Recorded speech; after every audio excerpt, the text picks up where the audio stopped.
नमस्कार. आजचा व्लॉग थोडासा वेगळा आहे. श्रावण महिना सुरू झाला आणि आज होता पहिला सोमवार. आपल्या महाराष्ट्रात श्रावण म्हटलं की मंदिरं, पूजा, उपवास आणि सणांची एक वेगळीच मजा असते. पण यावेळी आम्ही गावापासून दूर आहोत.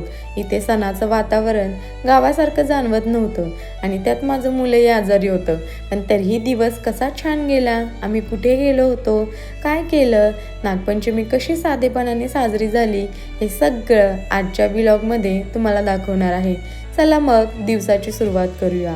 आज श्रावण महिन्याचा पहिला सोमवार. सकाळपासूनच मनात देवदर्शनाला जायचं होतं, पण मुलाची तब्येत ठीक नसल्यामुळे थोडी काळजीच वाटत होती. सणाचा दिवस असला तरी मुलं आजारी असतील तर सगळ्यात आधी त्यांचीच काळजी वाटते. पण तरीही त्याचा थोडा ताप निवल्यानंतर मी ताईंसोबत मंदिरात जायचं ठरवलं. मंदिर खरंच खूप 1-1.5 किलोमीटर दूर होतं, कारण महादेवाच्या मंदिरात जायचं होतं.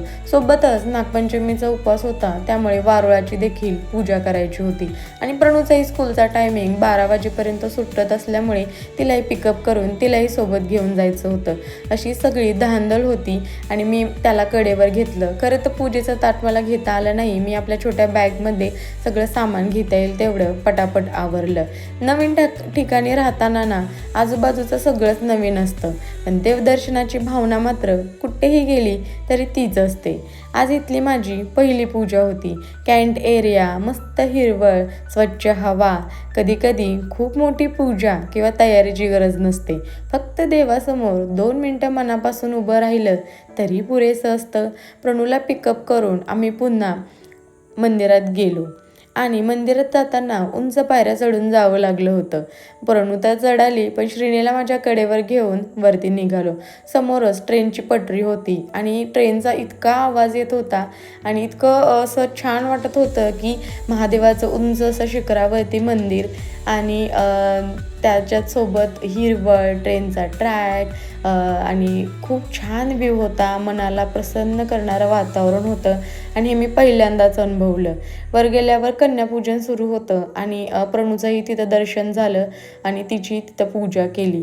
सणाच्या दिवशी ना अशा छोट्या छोट्या गोष्टी ना अचानकच घडतात. माझ्यासाठी तर श्रावण महिना पहिल्यापासूनच खूप लकी आहे. म्हणजे मला जसं कळतंय तसं माझा पहिला जॉब ही श्रावण महिन्यातच लागला होता. त्याच्यानंतर मी तो जॉब क्विट केल्यानंतर पुण्यात मला MNC कंपनीमध्ये देखील जॉब श्रावण महिन्यातच लागला होता. त्यासोबत माझी मुलगी देखील ऑगस्टमध्येच झालेली आहे. असं एकंदरीत श्रावण महिना माझ्यासाठी खूप लकी आहे. माझ्या मनातल्या इच्छा खूप लवकर पूर्ण होतात असा माझा पर्सनली अनुभव आहे. आणि तरीही आईसाठी सण, पूजा, देवदर्शन सगळं आहे बरं का, पण मुलं सुखरूप असणं हीच सगळ्यात मोठी गोष्ट असते. तिथे शेजारच्या एक ताईंची ना 108 वेळा बहुतेक असावं पिंडीचं दर्शन चाललं होतं, बेलपत्र व्हायचं चाललं होतं. म्हणजे खरंच ना आपल्याच महाराष्ट्रात नव्हे, सगळ्या राज्यांमध्ये हा श्रावण महिना खूप जोरदार आणि खूप उत्साहाने पार पडतो. कारण आम्ही इथं कॅन्ट एरियामध्ये राहतो. फक्त महाराष्ट्रच नाही, उडीसा, पश्चिम बंगाल, केरळा, कर्नाटक सगळ्या राज्यातील लोक असतात, महिला असतात आणि त्यांच्यात देखील श्रावण महिना काहीतरी 2रा-3रा सोमवार त्यांचा होता. पण भक्ती ही तेवढीच खरी होती. आपण आपल्या घरापासून, गावापासून दूर असलो ना तर एखादी छोटी छोटी गोष्ट ना घरात आणली की मनात आपलेपणा असं वाटतो. जसं की ही मंदिरं, महालक्ष्मी असेल, हनुमान असेल, सगळ्या देवधर्माची मंदिरं एकाच ठिकाणी बरं का, आणि हे पाहूनही खरंच खूप छान वाटतं. पण यावेळी ना गावची नागपंचमी मिस झाली. थोडंसं वाईट वाटलं खरं, पण प्रत्येक वेळी सण आपल्या गावातच साजरा झाला पाहिजे असं थोडंच आहे. सणाची भावना ना जिथे असतो तिथेच नीट केली ना तर छान वाटतं. कारण तिथे देवाला आठवलं, आपल्या माणसांसोबत वेळ घालवला आणि मनापासून आनंद घेतला ना तर तोही प्रत्येक सण सगळीकडे तितकाच सुंदर होतो. ही अशी छोटी छोटी मंदिरं होती. खूप उंच पायऱ्या चढून जावं लागलं. अशी हिरवळ होती. वरून खालचं दृश्य पाहताना खूप छान वाटत होतं. समोर रेल्वे ट्रॅक होता आणि त्या रेल्वे ट्रॅकवरून ट्रेन कंटिन्यू जात होत्या. त्याच्यामुळे त्याचा तो धडधड आवाज आणि हे शांत मंदिर, एकदम 2 भिन्न रेषा होत्या. आणि तुळशीचं रोप मी घेतलं. खरंच खूप छान तुळस होती तिथं, देशी तुळस होती. श्रीनेला तर मंदिरातून खाली यायचंच नव्हतं, त्याला थोडं बरं वाटत नव्हतं, पण हे मंदिराचं देवदर्शनामुळे तो खूप ठीक झाला असं वाटलं मला. कारण त्यालाही एक चेंज झालं आणि मुलांचं असंच असतं, थोडंसं आजारी झालं, थोडंसं बाहेर वातावरणातून आणलं की त्यांना खूप छान वाटतं. असं आम्ही जंगलातून रस्ता काढत काढत चिखलातून जात होतो, कारण श्रावण म्हटलं की पाऊस आणि पाऊस म्हटला की चिखल आलाच. आणि आम्हाला वारुळाकडे जायचं होतं. वारूळ काही मिळालं नाही, पण एक छोटंसं ठिकाणी आम्ही तिथं पूजा केली. संस्कृती जपणं हाच एक मेन उद्देश होता आणि खूप साधा दिवस होता. मुलांची काळजी, ताईंसोबत मंदिरात जाणं, पहिली पूजा, प्रणूसोबत त्या मंदिराचं दर्शन, तिचं कन्यापूजन, तुळशीचं रूप घरी घेऊन येणं.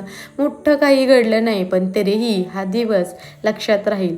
मला एक गोष्ट पुन्हा जाणवली, आपण कुठे आहोत यापेक्षा आपल्यासोबत कोण आहे हे जास्त महत्त्वाचं असतं.